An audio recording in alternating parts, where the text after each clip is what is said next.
Assalamualaikum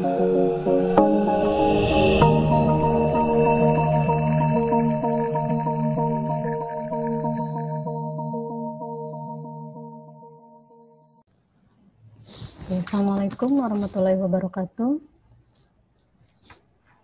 Selamat pagi. Waalaikumsalam warahmatullahi wabarakatuh. Oke, kita kembali lagi di perkuliahan bahasa pemrograman minggu ke-13 ya, sudah ya? Oke, nah untuk materi hari ini itu merupakan kelanjutan dari materi kita yang kemarin ya. Jadi untuk materi kita beberapa minggu ini itu saling berkelanjutan ya.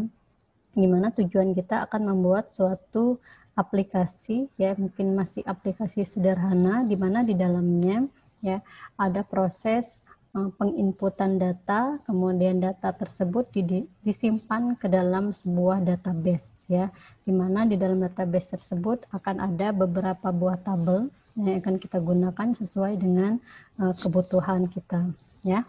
Oke. Nah, kita lihat materinya. Ya, saya share screen dulu.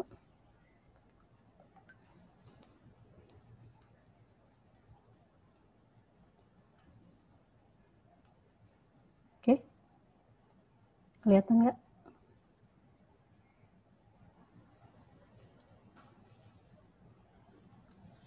Kelihatan nggak materinya? Kelihatan, Bu. Oke. Ya. Nah, kemarin ya kita sudah melalui beberapa buah tahap ya dalam pembuatan aplikasi ini. Masih ingat ada tahap apa saja? Dimulai dari tahap apa? Atau ada yang sudah mengerjakan? Sudah mengerjakan belum? Ya, karena ini akan kalian gunakan nanti dalam pengambilan nilai UAS.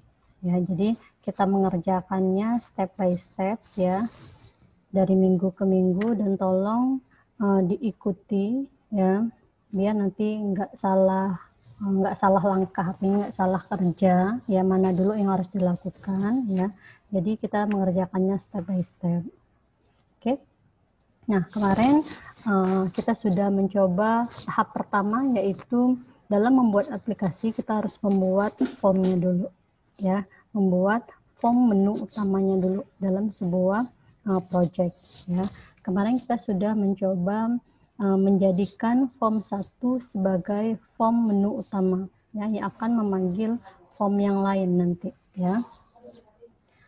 Nah, di dalam form 1 sebagai form menu utama ya, kita menambahkan objek menu strip kemarin ya, untuk membuat beberapa buah menu ya, seperti menu master, kemudian menu transaksi, menu laporan, dan keluar ya, seperti yang sudah saya contohkan kemarin. Kemudian ya, di dalam menu master kita menambahkan submenu, yaitu submenu barang. Nah, kemudian ya, setelah kita menyiapkan aplikasinya ya melalui VB.NET ya, kita akan membuat database-nya melalui Microsoft Access 2007 ya, atau Access yang lain ya, versi yang lain silakan ya. Karena untuk penyimpanan data yang kita input melalui aplikasi kita di VB.NET, kita membutuhkan database-nya ya. Oke. Nah, kemarin kita sudah mencoba membuat database-nya ya dengan nama penjualan kemarin. Sudah dibuat belum?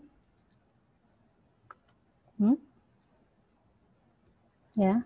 Nah, kemudian yang perlu diperhatikan pada saat kita membuat database, yaitu tempat penyimpanan database tersebut ya, karena project dan database itu akan kita jadikan dalam satu folder ya, karena dia akan saling berhubungan ya. Oke.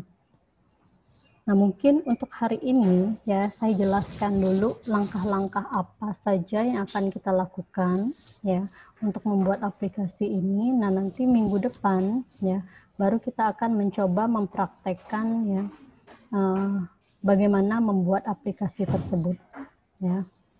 Tapi bagi yang sudah tahu atau melihat materi yang sudah saya bagikan, ya bisa langsung jalan, ya. Tapi kalau yang lain masih ada yang bingung, ya mungkin nanti saya buatkan videonya dari awal sampai akhir, ya, nanti praktek pembuatan aplikasinya, ya, sampai kita bisa menjalankan aplikasi tersebut dengan cara menginput datanya, kemudian memasukkannya ke dalam tabel, ya, atau database. Nah, kemarin kita sudah sampai membuat database-nya. Kemudian, ya, langkah yang ketiga yaitu kita menghubungkan antara aplikasi kita di VB.NET dengan tabel kita yang ada di Microsoft Access, ya, karena dia merupakan dua aplikasi yang berbeda.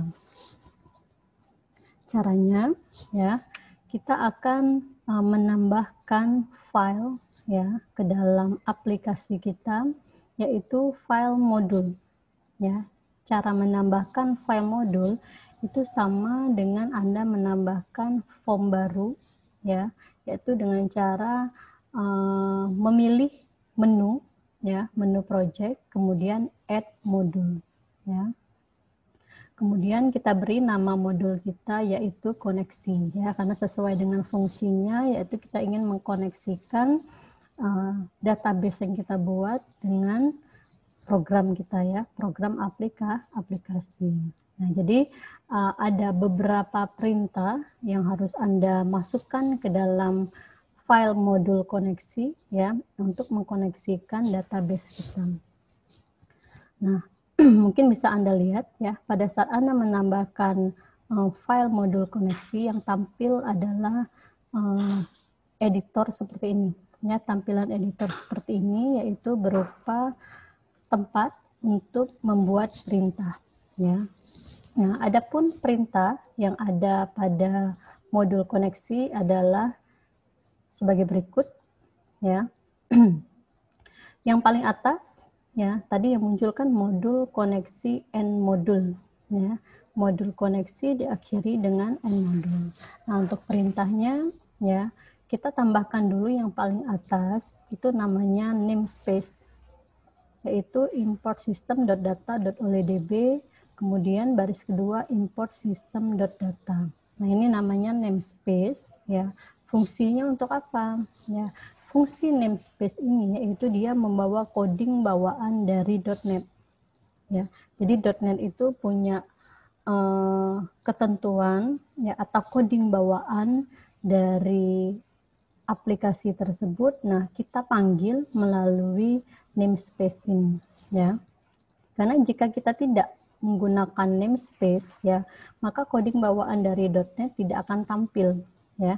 Dan listing yang kita ketikkan yang menggunakan coding bawaan dari .NET tersebut itu akan error, ya.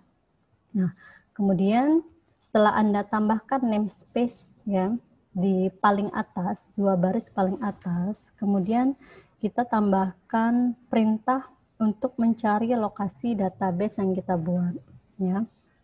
Jadi dia akan mencari di mana database Anda tersebut disimpan, ya, untuk dihubungkan dengan aplikasi kita, ya. Nah, perintahnya ada dua baris, yaitu public strcon string sama dengan provider sama dengan microsoft.ac.oldb.12.0, ya, atau O. Kemudian data source-nya yaitu application startup pad-nya penjualan.accdb. Nah, penjualan.accdb ini itu adalah nama database yang kita buat kemarin, ya, yang akan kita gunakan untuk menyimpan data melalui aplikasi tersebut, ya. Jadi bisa Anda tambahkan nama database-nya, ya, sesuai dengan nama database yang Anda buat kemarin, ya. Kalau nggak salah kita buat dengan nama penjualan.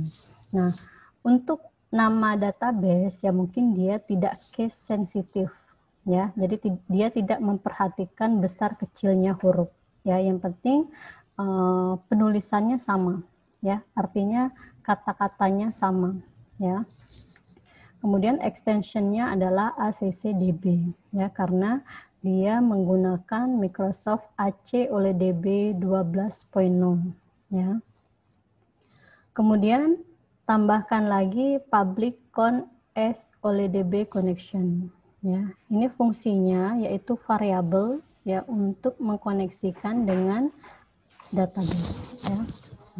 Jadi public strcon dan public con itu merupakan variabel yang kita gunakan untuk mencari dan menghubungkan dengan database ya. Oke. Kita lanjutkan. Kemudian ya, setelah itu kita tambahkan listing untuk membuat perwakilan koneksi ke database. Artinya gini, ya. Kita akan mengkoneksikan ke database ya pada saat kita menjalankan aplikasi tersebut. Nah, untuk menggunakan koneksi database ya pada saat kita perlukan ya, kita tidak perlu mengetik ulang setiap form yang membutuhkan koneksi database. Jadi, kita buat perwakilannya ya dengan cara menambahkan prosedur buka koneksi. Ya, ini adalah prosedur atau metode ya yang digunakan sebagai perwakilan untuk mengkoneksikan ke database. Ya. Jadi kita tambahkan perintah sub buka koneksi ya.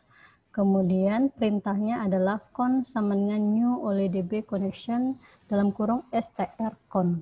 Ya, jadi con dan strcon ini ya itu merupakan variabel yang sudah kita deklarasikan di atas ya. Kemudian if con.state tidak sama dengan connection state.close then con.close ya. Kemudian con.open ya. Nah, mungkin di sini ada beberapa baris perintah ya yang akan kita tambahkan ke dalam modul koneksi ya.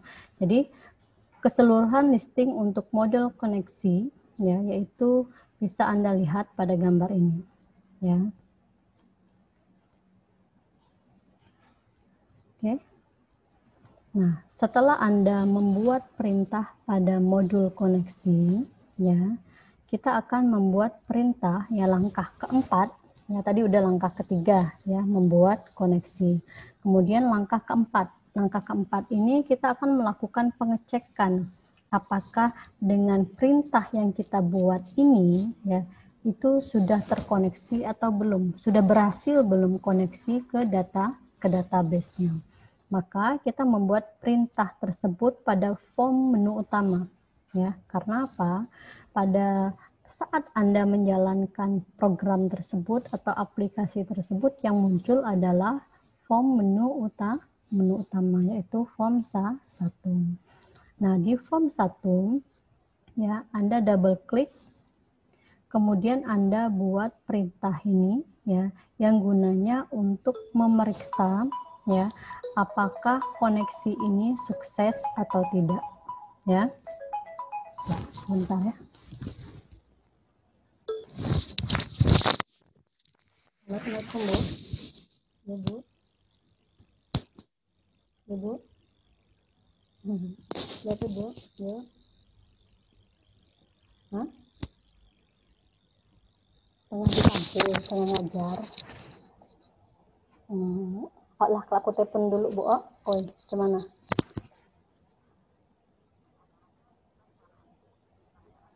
Maksudnya?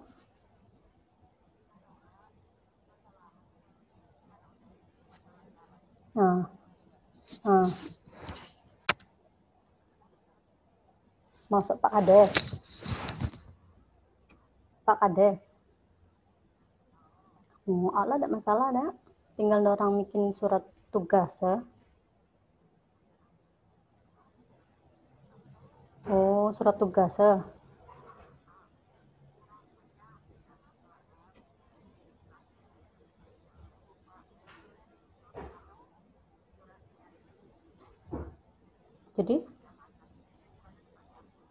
Jadi maksud ibu-ibu Degi. Apa? Oh.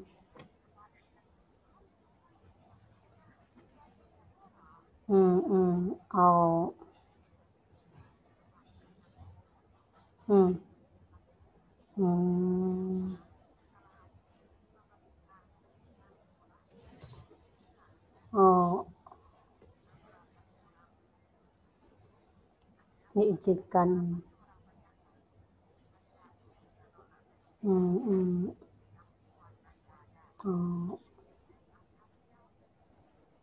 Tes kulit.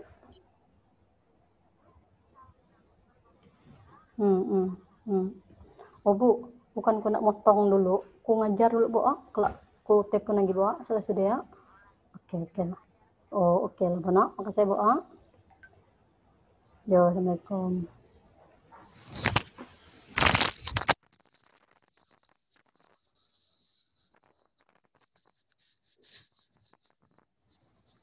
Kita lanjutkan lagi ya.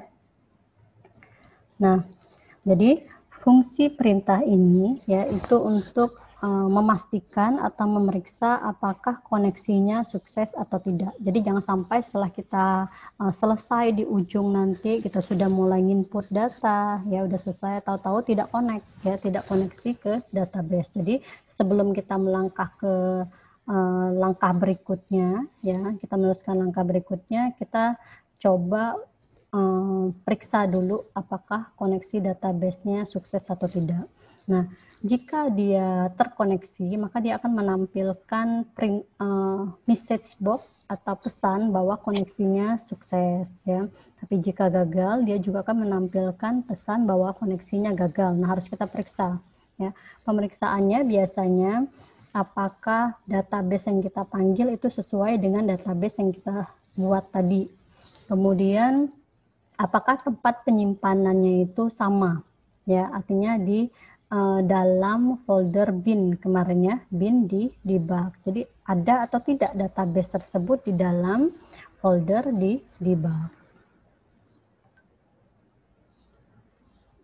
Ya. Jadi jika koneksinya sukses, ya, maka dia akan menampilkan pesan bahwa koneksinya sukses. Nah, sampai di sini. Ya, kalau sudah berhasil, baru kita lanjut ke langkah kelima, yaitu kita membuat tabelnya. Ya. Kemarin kita sudah punya database-nya, sekarang kita menambahkan tabelnya. Ya, tabel yang kita butuhkan sesuai dengan kebutuhan kita akan menginput data barang. Jadi kita tambahkan tabel barang, ya, ke dalam database akses kita, yaitu dengan cara Anda memilih dari menu create, kemudian pilih tabel di design. Ya. Anda bisa menambahkan beberapa buah field ke dalam tabel tersebut, ya, dengan kriteria yang sudah ditentukan fieldnya, ya, bahwa di dalam field tidak boleh ada spasi. Kemudian nanti Anda tentukan tipe data dari masing-masing field atau atribut tersebut, ya, seperti gambar di bawah ini, ya. Oke. Kemudian setelah Anda selesai menambahkan field-fieldnya dan menentukan tipe datanya, Anda dapat menyimpan tabel tersebut, ya, dengan cara Anda langsung save, ya. Oh iya.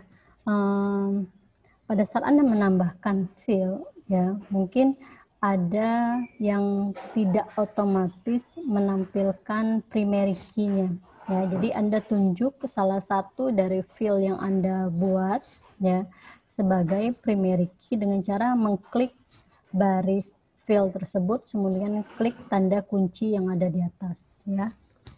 Oke, untuk memberitahukan, ya, atau menandakan bahwa field tersebut primary key dan nanti isinya tidak boleh null, ya. Sudah sampai langkah keberapa? Langkah kelima ya, tadi ya, sampai tabel langkah kelima. Kemudian langkah yang keenam yaitu kita membuat kelasnya, ya, yang mungkin beberapa minggu yang lalu sudah kita pelajari, ya, bagaimana menambahkan kelas ke dalam aplikasi kita, ya. Nah, bahwa di dalam kelas, ya, ada struktur inti yang dimiliki oleh kelas, yaitu adanya properti dan method, ya. Nah, setelah kita diakses tadi, kita kembali ke aplikasi kita ya di vb.net. Sekarang Anda tambahkan lagi ya file class dengan cara klik menu project kemudian add class ya. Maka akan tampil tampilan editor seperti ini ya. Mungkin pada saat Anda menambahkan kelas tadi, Anda bisa memberi nama kelas tersebut dengan kelas barang, ya, tanpa spasi, seperti yang saya contohkan, ya. Maka akan tampil editor seperti ini, ya, yaitu public class barang. Nah, kemudian di dalam kelas barang ada beberapa hal yang harus Anda tambahkan, yaitu ada variabel, ya, kemudian ada properti dan method, ya. Nah, bisa Anda lihat, ya, variabel ini, ya, kita gunakan untuk penghubung, ya, antara field dengan data yang kita masukkan dan merupakan perwakilan untuk mengeksekusi data, ya. Jadi kita butuh beberapa tabel ya sesuai dengan data yang akan kita simpan. Nah, nanti kita akan menyimpan 3 buah field, yaitu field kode, field tanggal kadaluarsa dan jumlah. Makanya Anda siapkan variabel underscore KD, underscore PGL, dan underscore JML. Dan ditambahkan variabel-variabel yang lain yang kita gunakan ya di dalam membuat aplikasi tersebut. Oke. Kemudian berikutnya adalah properti. Ya, properti ini adalah data yang akan menghubungkan antara form dengan kelas ya.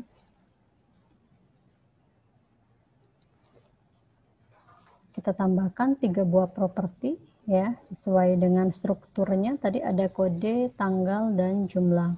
Kemudian nama properti tidak boleh sama dengan nama variabel ya, karena mereka akan disandingkan nanti untuk saling mengirimkan nilai ya. Jadi kalau Anda ingin memberi nama yang sama boleh ya, tapi harus ada yang membedakan. Jadi misalnya propertinya KD. Tadi variabelnya adalah underscore KD ya, karena mereka akan saling mengirimkan nilai, makanya tidak boleh sama namanya ya. Nah, kemudian yang ketiga adalah metode. Metode ini adalah sesuatu ya atau aksi yang dapat dilakukan oleh sebuah kelas. Nah, aksi yang ingin kita tambahkan ya ke dalam kelas tersebut adalah dia bisa menyimpan, merubah, dan menghapus serta menampilkan kembali data yang sudah kita simpan ke dalam database ya. Jadi di sini ada public function simpan, public function ubah, dan public function hapus. Kemudian other methodnya ada public function tampil ya.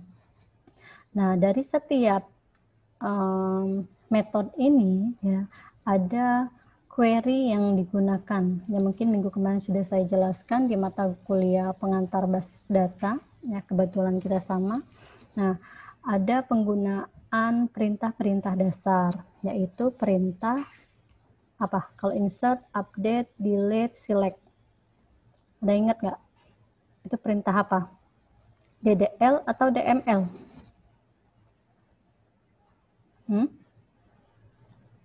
Ada yang masih ingat nggak? DML atau DDL? Yang insert, select, update, delete, itu adalah perintah dasar dalam DML ya, data manipulation language ya. Karena apa? Karena datanya sudah, database-nya atau tabelnya sudah kita buat tadi ya. Maka sekarang kita akan memanipulasi data-data yang akan kita masukkan ke dalam database, kemudian akan kita ubah dan kita tampilkan ya melalui perintah-perintah tersebut. Kemudian ya, setelah kita membuat sejumlah perintah pada kelas, mungkin kelihatannya banyak sekali ya kelasnya, perintahnya ya pada kelas. Tapi sebenarnya nggak terlalu juga ya, karena mungkin ada bagian-bagian yang mirip, itu bisa Anda copy ya dalam pembuatan perintahnya. Tapi maksudnya ngopinya jangan asal ngopi ya, tapi Anda harus tahu dulu ya fungsinya.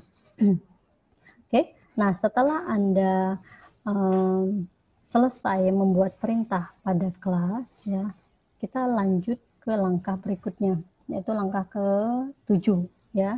Langkah ke-7 yaitu Anda menambahkan form barangnya ya. Caranya ya seperti biasa, Anda add Windows Form, yaitu form barang ya. Nah, kemudian setelah tampil form barang tersebut ya, Anda desain untuk bisa mengentry data barang. Anda tambahkan beberapa buah label, yaitu kode, kemudian tanggal kadaluarsa dan jumlah, kemudian text box untuk masing-masing label. Jadi kita bisa menginput kodenya, tanggal kadaluarsanya, dan jumlahnya. Kemudian setelah data tersebut Anda input nanti, ya, Anda akan melakukan aksi penyimpanan data. Kemudian Anda bisa menampilkan kembali data yang sudah Anda simpan ke dalam database tadi. Kemudian Anda ubah datanya dan bisa Anda hapus. Ya. Nah, pastinya ya sebelum Anda menjalankan aplikasi untuk mengentry data barang ini, harus ada perintah yang Anda buat pada form ya, karena kelas itu tidak bisa ngapa-ngapain ya kalau tidak dipanggil kembali pada form. Nah, masih ingat kemarin ya bahwa setelah kita membuat kelas, kita harus membuat objeknya ya. Dari objek tersebut kita bisa memanggil struktur yang ada pada kelas ya. Nah, Anda double klik form barang, kemudian Anda tambahkan perintah-perintah tersebut. Ya, pertama Anda deklarasikan variabelnya, yaitu dim as new kelas barang. Kemudian Anda panggil metode buka koneksi yang sudah Anda buat tadi pada modul koneksi untuk mengkoneksikan dengan barang, ya, form barang. Berikutnya ya Anda tambahkan beberapa buah perintah ya. Nah, yang pertama adalah perintah atau metode kosong ya. Ini fungsinya untuk mengosongkan text box ya. Kemudian pada saat Anda ingin menyimpan, Anda klik button simpan. Berarti Anda double klik form objek button simpan, kemudian Anda buat perintah ini yang fungsinya untuk menyimpan data barang ya. Nah, ini a.kd, a.tgl, a.simpan. Jadi dia memanggil data-data yang sudah kita buat di kelas. Begitu juga dengan button ubah dan button hapus ya. Oke.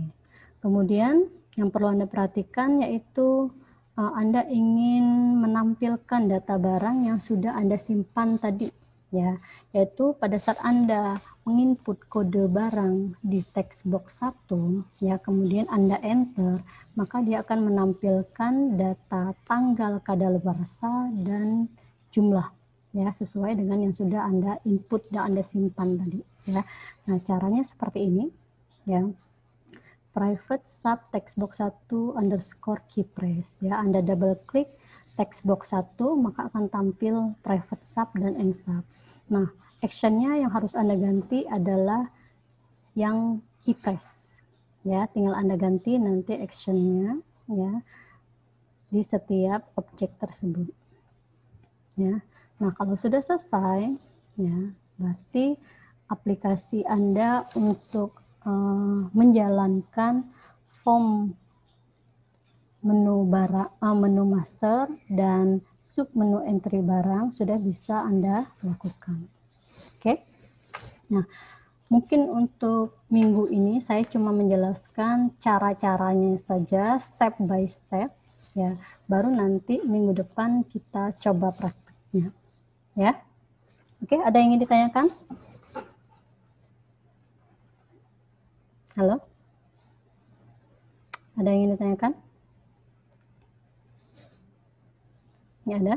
Oke, kalau nggak ada, ya mungkin untuk hari ini Ibu cukup sampai di sini. Ya, nanti videonya akan Ibu tambahkan ke dalam GCR ya sebagai panduan Anda. Oke? Oke, Bu. Kalau nggak ada pertanyaan, Ibu cukupkan sampai di sini. Ya.